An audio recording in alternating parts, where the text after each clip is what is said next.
Hi, my name is Gavin Wervey, and I will be doing the final recording of our slideshow on temporary assistance for needy families review. My group members are Riley Reynolds, Tim Blankenship, Vince Granzik, and Yingxin Zhang. History and purpose of temporary assistance for needy families, TANF. TANF was passed on August 22nd, 1996, in replacement of Aids to Families with Dependent Children. TANF serves as the nation's primary economic security for low-income families. The program's main purposes include providing assistance to low-income families so that children can receive care in their homes or in the home of their relatives.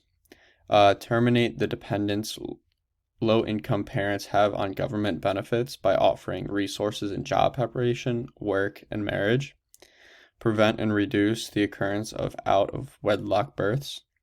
Promote the formation and maintenance of two-parent families. And then receiving the TANF benefits. Each state has their own policy and application process for TANF.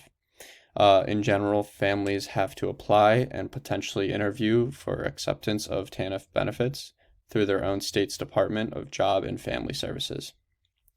If accepted, the families will receive support through a debit card or electronic deposit of finances, meetings regarding employment with a TANF case manager, required trainings regarding job searches and employment training programs.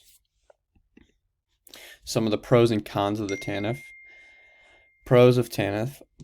Since its implementation in 1996, a decline of the number of case loadings within a general population was observed. Provides immediate financial benefits for struggling families. Prepares families to provide for themselves without the assistance of benefits through a job training and opportunities. And then some cons of TANF.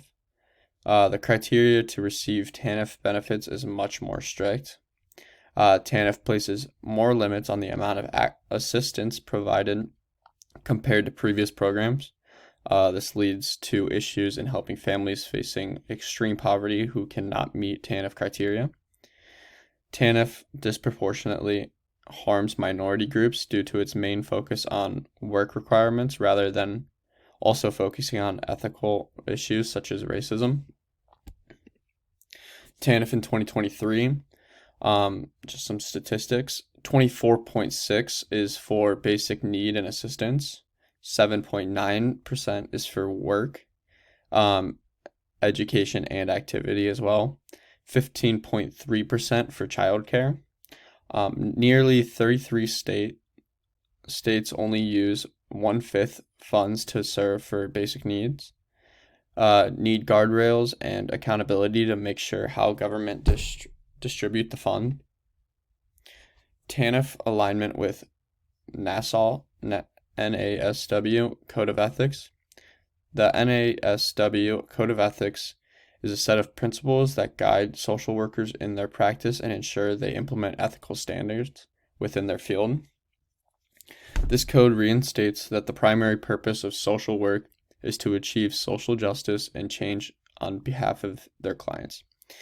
In recent years, the NASW has argued that TANF does not align with its code of ethics on the basis of the strict criteria TANF requires to receive benefits not only allows for a small portion of low-income families to receive economic security.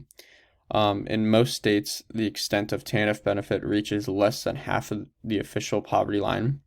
The limitations to receive benefits from TANF based on physical and mental disabilities, substance abuse, and domestic/sexual violence. The limited assistance provided to documented immigrant families. The work training provided does not have a lot of cultural and or language variation. And then the future considerations of TANF. What type of resources should TANF implement in their program in order to provide equal opportunity for any of those culture/race? Why do you think TANF has declined in the amount of benefits it has provided time versus when it was first introduced. Should a new policy in total replace TANF, or do you think certain improvements will be enough to enhance the program's success?